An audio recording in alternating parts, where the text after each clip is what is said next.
पेयजल, बहुत से माननीय सदस्यों ने अपने अपने क्षेत्र की समस्या के बारे में बखान किया है।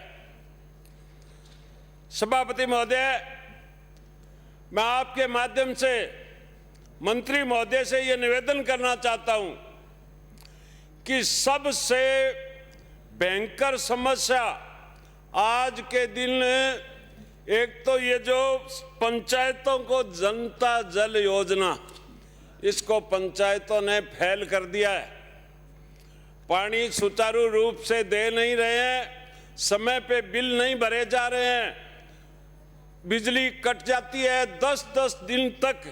सभापति महोदय, मेरे क्षेत्र में टिब्बा क्षेत्र के अंदर, मैं गांव का नाम बता रहा हूं आपको, सरदारपुरा, खरता, ठेठार, कानौर, भोजेवाड़ा, 1 बीजेडब्ल्यू, 2 बीजेडब्ल्यू, 3 बीजेडब्ल्यू, सोमासर, 4 एसएमआर, रायका चक, जैसावट्टी, कालूसर, एटा, चाड़सर, रत्तासर और ठुकराना और फरीदसर, राइयावाड़ी, इसके अलावा सावणसर, लद्देर, सिंगरासर, डीडवाना और देईदासपुरा, करडू, भोजेवाड़ा, बछरारा, राजियासर गांव और मोकलसर, मालेर पंचायत के पूरे गांव, सब मैं गांव का नाम लूंगा तो इधर से फिर गड़बड़ हो जाएगी।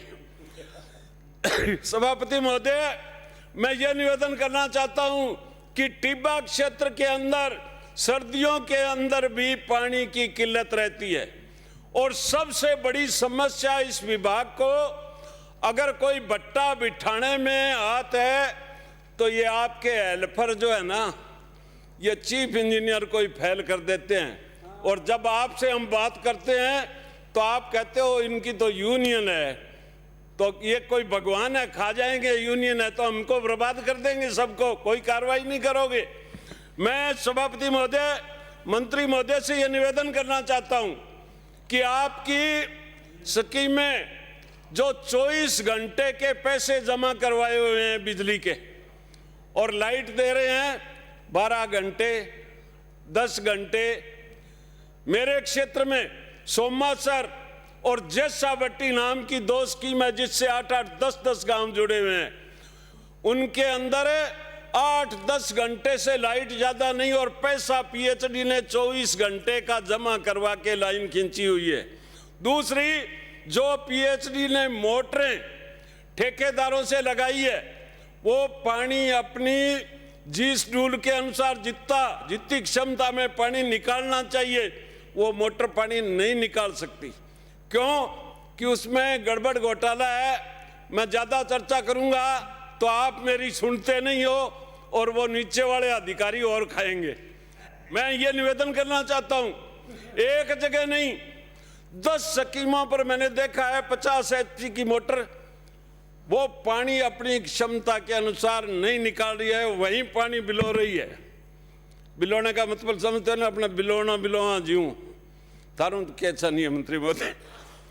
और दूसरा, इस क्षेत्र के अंदर टंकियां बनी हुई है, पहले पानी टंकियों में डालते हैं, 10-10 घंटे के अंदर एक टंकी भरी जाती है और फिर पानी सप्लाई करते हो तो डायरेक्ट ही दे दो।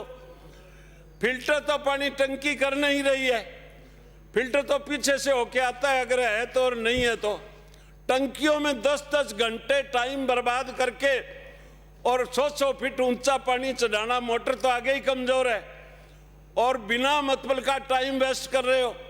तो सप्लाई अगर आपको देनी है, जहां कोई 3-3 मंजिली मकान नहीं है, टंकियां तो बन गई, पैसे है, स्कीमें बना ली तरह की।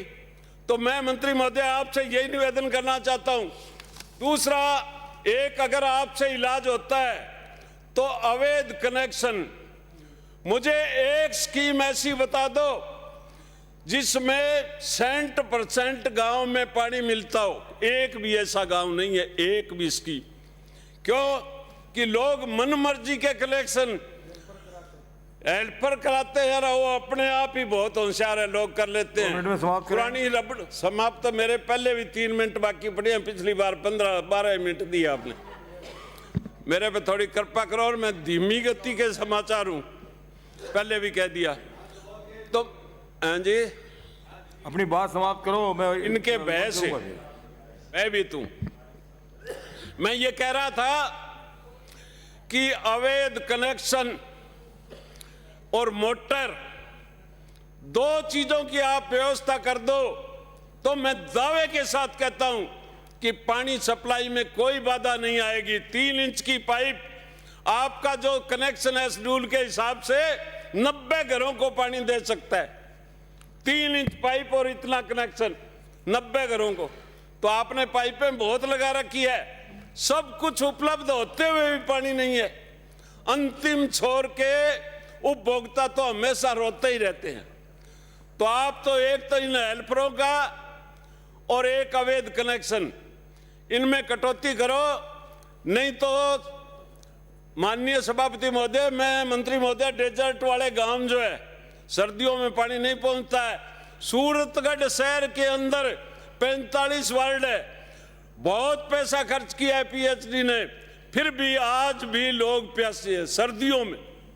मैं आपसे निवेदन करना चाहता हूं कि पूर्ववर्ती सरकार हो चाहे वर्तमान में, तो खैर आपके पास है ही नहीं पैसा मेरे ख्याल में ज्यादा, पहले करोड़ों करोड़ों रुपए की योजना बना करके पानी की तरह पैसा बहाया है। अब ढाणियों के अंदर लोग बसे हुए हैं, ये प्रजातंत्र है, हर आदमी मांग करता है हमें कनेक्शन दिलाओ। इस बात को कोई नहीं सुनना चाहता कि हमारी ढाणी 3 किलोमीटर है, सरकार के 1.5 लाख लगे, 2 लाख लगे तो लगो, इससे अच्छा है उनको सीधा ही उपलब्ध करवा दो। ये मैं विरोध नहीं कर रहा हूं, मैं ये कह रहा हूं कि आप कितना ही प्रयत्न करते जाओ, जब तक जनसंख्या के ऊपर कंट्रोल नहीं करोगे, चाहे पेयजल हो, चाहे बिजली हो, चाहे कोई और बात हो, ये राजस्थान और हिंदुस्तान बर्बाद होगा। समय रहते हुए अगर आप लोगों ने, पक्ष विपक्ष ने मिलकर के एक बच्चे का निर्णय नहीं किया तो इस देश की सारी योजनाएं कम पड़ जाएगी। ये मैं श्री अमीन खां,